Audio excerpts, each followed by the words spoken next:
What's up? You're watching andPOP TV. I'm Amy Sheriff. Check out my interview with My Chemical Romance next.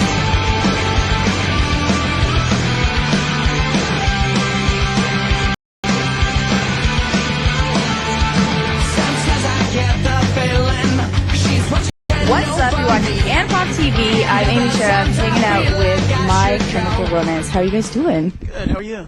I'm fantastic. A little tired. Yes. You guys look tired. Busy, crazy few days? Yeah. Yeah, it's been a crazy couple of weeks. So we're here talking about your new album that just came out, The Black Parade. Reviews have been amazing. How do you feel about your product that you put out? It's getting amazing reviews. How do you feel?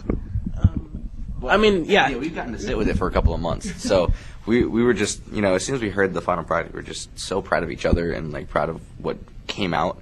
And it exceeded all of our expectations, I think. So, now that people actually got it and don't think we're crazy and they like it, it feels really good. Yeah, But, we're all proud parents. Yeah, we Graduated elementary school. Now it's Now it's out in the graduated world, middle yeah. school. It's in high school right now.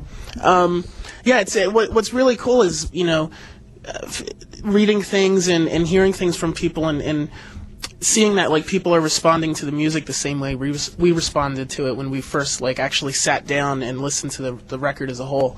And we're hearing the same things, the way certain songs make people feel is how they made us feel when we were writing them. So it's just great now that it's out and kids can hear it. It's such a great feeling. How did you approach this album, writing this album, recording this album, as opposed to your last one? How was it different this time around? I'm sorry. I think this time creativity was and pushing the bar, and just going for it was the goal for every song, I feel like compared to the other stuff, we really didn't hold back, and we really tried to explore every single possibility to make the best music that we could. And we were lucky enough to work with Rob Cavallo, and he fostered that creativity, and he kind of pushed us along, and he never said, "Nah, I don't know if that's a good idea." He was like, "You know what? Let's try it and see if you can make it work." And I think that was one of the biggest differences. Yeah, this time we had lots of time. 'Cause, we didn't let anybody pressure us to be all right, it's got to be done on this time. We kind of just we're when we're done writing it, we're done writing it. And yeah, we kind of just got rid of any ceiling we ever had above us. We were just we're gonna make a record we want to hear.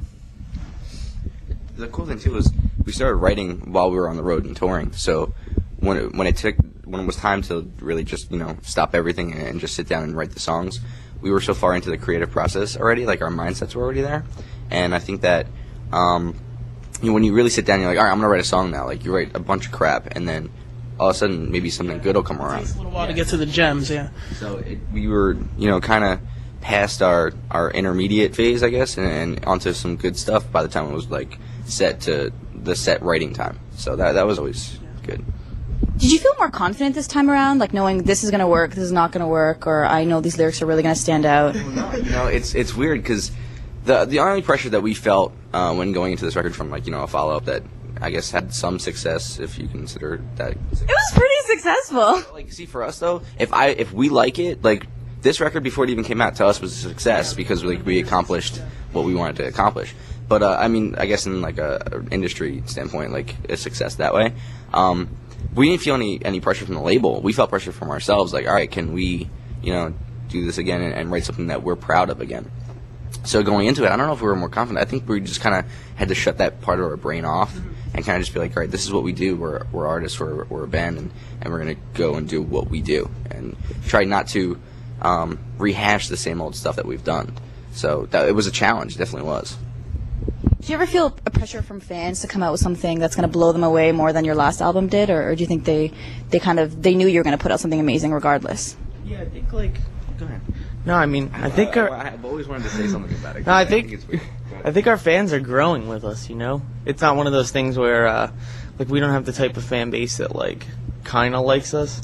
It's they live it. You know what I'm saying? They're in it with us. You know what I mean? And for a second, I was I wonder if they're gonna get this, and then I was they're gonna get it.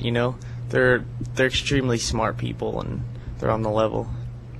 Do you guys agree with that? Yeah, no, I think our fans are different than a lot of normal fans in that they are fans of the band, and being a fan of the band, you're a fan of whatever the band does. The band taking risks and changing things up and not having the same sound from record to record, and really just growing as people. Like, that's a fan of the band. Some bands have fans of songs or fans of records where they want them to stay stagnant in this one point in time. And anytime that you have a band or an artist or a person that has some sort of attention or success, ultimately after that, like, everybody kind of just wants that person to fail afterwards. They assume that everything's going to be different and it's not going to be good. Yeah, have you ever noticed that? Like, no matter what comes out after this thing that they know, it's different, and you're like, oh, on the fence. yeah, that's awful. And I was fine with that. We actually talked a lot about, even before we wrote, like, don't be surprised if this, if there's a huge backlash and people hate everything that we do. It doesn't mean that it's not good. It just means that it's not the same as what we've done in the past. We can't let that in.